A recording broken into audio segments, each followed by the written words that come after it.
Hi friends, మీకు ఈ video నచ్చితే లైక్ చేయండి, సబ్స్క్రైబ్ చేయండి. క్రిష్ వాళ్ళ ఇంట్లో అందరూ కలిసి డైనింగ్ టేబుల్ మీద భోజనం చేస్తూ ఉంటారు. ఇంతలో అక్కడున్న సత్య వాళ్ళ చిన్న మామయ్యని చూసి, ఏంటి మామయ్య, మీ ఇంట్లో ఉన్న వాళ్ళందరూ ఇక్కడే కదా ఉంటారు, మీరెందుకు బయట ఉంటున్నారో నాకు అర్థం కావటం లేదు అని చెప్పేసి అడుగుతూ ఉంటుంది. ఆ మాటలు వినగానే అక్కడున్న వాళ్ళ మామయ్య అయితే, నాకు ఈ చంపుకోవడాలు, నరుకోవడాలు ఇష్టం ఉండవమ్మా, అందుకే నేను బయటకు వెళ్ళి ఉంటున్నాను. నాకు ఇలా ఉండడం అస్సలు నచ్చదు అని చెప్పేసి అంటూ ఉంటాడు.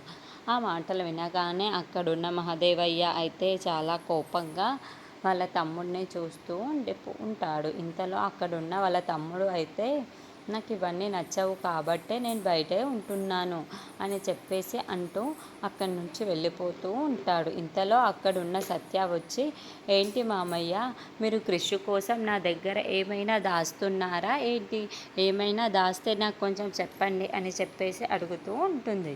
ఆ మాటలకి అక్కడున్న వాళ్ళ మామయ్య అయితే ఏమీ మాట్లాడకుండా సైడ్కి వెళ్ళిపోతూ ఉంటాడు. అక్కడికి మహాదేవయ్య వచ్చి, ఏంటి క్రిష్ కోసం ఏదో తెలుసుకోవాలనుకుంటున్నట్టున్నావు, వాళ్ళ బాపు ఎవరో తెలుసుకోవాలనుకుంటున్నట్టున్నావు అని ఆ మాటలు వినగానే అక్కడున్న అవును మామయ్య, అలా ఎలా కనిపెట్టేశారు మీరు, నేను తన కన్న తండ్రి ఎవరో తెలుసుకోవాలనుకుంటున్నాను అని చెప్పేసి అంటూ ఉంటుంది. ఆ మాటలు వినగానే అక్కడున్న మహాదేవయ్య అయితే, అలా కాదు, అది నీ వల్ల తెలుసుకోలేవు కూడా అని చెప్పేసి అంటూ ఉంటుంది. ఆ మాటలు వినగానే అక్కడున్న సత్య అయితే, నేను తెలుసుకొనే తీరుతాను, మీ నిజాం రూపం ఎలాగైనా క్రిష్కే తెలిసేలా నేను చేస్తాను కదా, అలా చూస్తూ ఉండిపోండి అంతే అని చెప్పేసి అంటూ చాలా కోపంగా మాట్లాడుతూ ఉంటుంది.